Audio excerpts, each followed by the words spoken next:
Hi అండి, మీ Sai vlogs. గోంగూర చికెన్తో బిర్యానీ చేస్తున్నాను.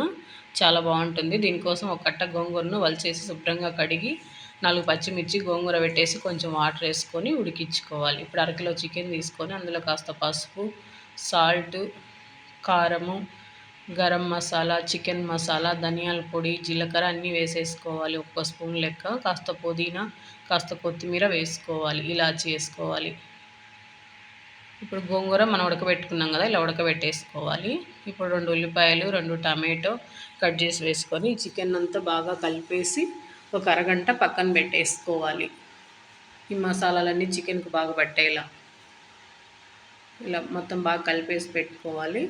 ఇప్పుడు కుక్కర్ గిన్నెలో ఆయిల్ వేసేసుకొని ఆయిల్ హీట్ అయిన తర్వాత 2 స్పూన్లు అల్లం వెల్లుల్లి పేస్ట్ వేసి అది ఫ్రై అయిన తర్వాత మనం ఉడకబెట్టుకున్న గోంగూర వేసేసి ఆయిల్లో ఇలా కాస్త ఫ్రై చేసేసుకొని ఇప్పుడు మనం కలిపి పెట్టుకున్న చికెన్ అంతా వేసేసుకోవాలి. మొత్తం ఒకసారి బాగా కలిపి వాటర్ అంతా పైకి వచ్చేలా ఇలా ఉడికించుకోవాలి. ఇలా కాస్త ఉడికిన తర్వాత మనం ఒక అరగంట సేపు నానబెట్టుకున్న బియ్యం వేసేసుకోవాలి. అరకిలో చికెన్కు అరకిలో రైస్ తీసుకున్నాను. కొలత ప్రకారం అయితే మనం 1 గ్లాసు బియ్యానికి 2 గ్లాసుల లెక్క. అన్ని బియ్యం కాస్త మొత్తం కలిపేసి వాటర్ పోసేసుకొని సాల్ట్ వేసుకొని అంతా ఒకసారి కలిపేసి కుక్కర్ మూత పెట్టేసుకొని 2 విజిల్స్ రానిచ్చుకోవాలి. 10 నిమిషాల తర్వాత బిర్యానీ రెడీ అయిపోతుంది. చాలా టేస్టీగా ఉంటుంది. ఇది గోంగూర చికెన్ బిర్యానీ చేసుకోవడం కూడా చాలా ఈజీ.